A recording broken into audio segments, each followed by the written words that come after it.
Hey, welcome to Loveable AF. I'm Grateful Sherry. So welcome to It's Body Love Thursday. Oh yeah, body love. So, Naked and Afraid. That title my husband came up with made me laugh.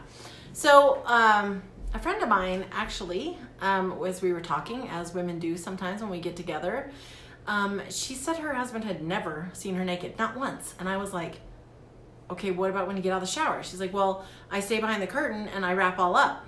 And I'm like, well, what about when you get dressed? And she's like, I go in the closet and I shut the door and I get dressed in the closet. And I'm like, okay, what about when you have sex? And she's like, well, you know, I kind of stay covered up and keep my shirt on. I was like, now here's the deal. I was not where I came from, right? But I definitely, when I first was in relationship with my husband, and obviously my younger relationships too, I wanted no one to touch my stomach ever, because it was never that flat, like model looking belly ever. So I wanted no one to touch my stomach. And I wish I could tell you that basically I made a decision one day to start loving my body as it was, and it was like, boom, one and done, I am handled. That's not what happened. For me, self-love is a journey, right? You make the decision, the declaration once, and then it's practicing. And it's practicing again and practicing again. They're playing behind those doors. So it's that practice, and it's the commitment to continue that practice until one day you realize you're okay with people. I mean, obviously not strangers, but like you're okay when your husband holds you and pulls you close and touches your belly. And even if it's squishy, you're like, oh, that feels so good. And so let me tell you why. Like, why would you want to do this? Like, maybe you see my butt, or, you know, for you, whatever body part it is that gives you that anxiety. Now, here's the thing. Just this morning, actually, our son climbed into bed with us, and Matt had a hold of me, and Mateo had a hold of me, and both of their arms were wrapped over my belly. And here's the deal. I felt so loved and so cherished and so blessed. That was one of those moments that I was like, I'm keeping this and it is mine forever, right? And that would not have even been a possibility if I hadn't learned to start loving my belly exactly as it was. It wouldn't have even been impossible for me. That memory would never have happened. That moment would never have happened. That would just have gone by the, you know, it would have just passed me by. And that moment is something that, you know, it's like one of those things.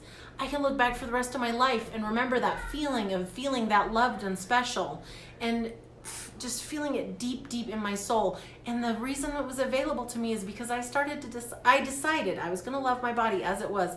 I was going to love my belly, and I was going to let my husband touch my belly, and I wasn't going to wait until I had that perfect body before somebody could see it or touch it. And the connection, right? That's why I did it, part of it there.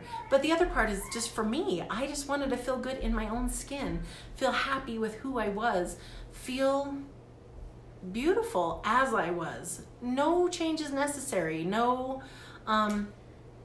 you know, having to be pretty. I did a post just recently about, you know, being pretty is not the rent you pay as a woman. You get to be however you want to be. And if you want to be pretty, great. But there's no like have to anymore, because as women, we're powerful. We're our own powerhouses now.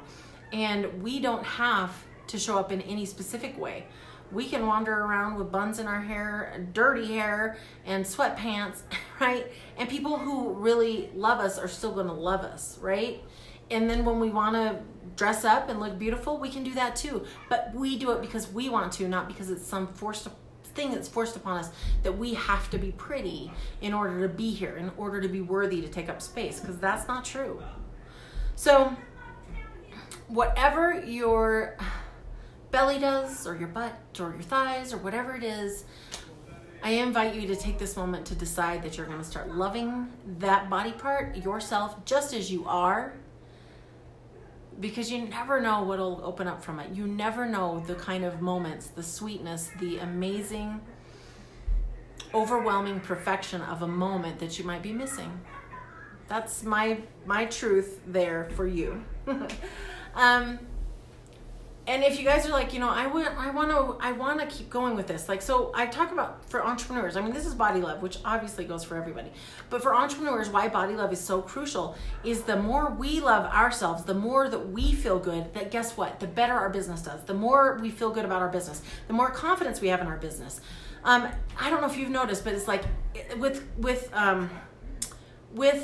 your business, it's not so much necessarily the skill set. I know people who are wildly skilled that are nervous and not confident in themselves and their business struggles. I know other people who don't have as many skills, but they're just super confident about what they're saying and doing, and they're making way more money. So it's like taking on that body love, the confidence, it's so key, so important. So if you're an entrepreneur and you're wanting to do this kind of thing, you want to have a support system with 5 other women and me with intuitive coaching, 12-week program. I can tell you all about it. We can get on the phone, do a chat. If that sounds like something for you, message me.